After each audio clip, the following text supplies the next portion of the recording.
anxious, kapag hindi natin ito nababantayan, ito ay nag-aalis sa isang Kristiyano para magtiwala sa Diyos. At kapag ang ating pagiging anxious, pagiging balisa ay hindi natin nabantayan at napabayaan, ito'y nahuhulog sa tinatawag nating anxiety.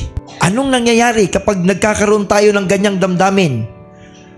Ninanakaw nito ang kagalakan natin sa Panginoon. Alam niyo kung bakit? Kasi tayong mga tao, maraming kinikare na hindi naman dapat pa. Maraming wini-worries na hindi naman dapat pa. Nababalisa tayo minsan na hindi naman pala dapat pang ikabalisa. Why?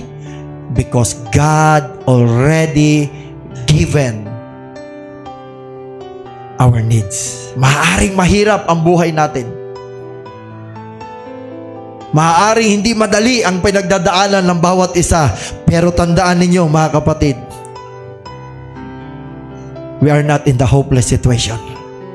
Kung may mga hopeless man na tao sa ibabaw ng lupa, sila itong walang Diyos. But we have a living God.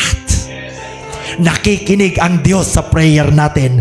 Nakikinig ang Diyos sa ating mga paghibik. Nakikita ng Diyos ang ating mga pangangailangan. Nakikita ng Diyos ang ating mga paghihirap. Kung ilalagak natin ang ating pagtitiwala sa Diyos, He will not allow your foot to be moved. Anong sabi diyan? Lahat ng kabalisahan mo, ang Diyos ay nagmamalasakit sa atin. Walang anak ng Diyos na pababayaan niya. Walang anak ng Diyos na tatalikuran ng Diyos. Subukan nating ipagkatiwala lahat. Kung kinakailangan dumipa, gawin nyo. Kung kinakailangan humibik, umiyak, lumuhod, gawin ninyo. And God will see.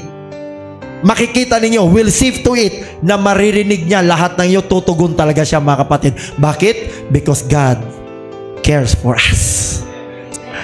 Anak ba tayo ng Diyos? Then wag mong ipag-alala ano mga anxieties. There is always hope sa ating mga buhay.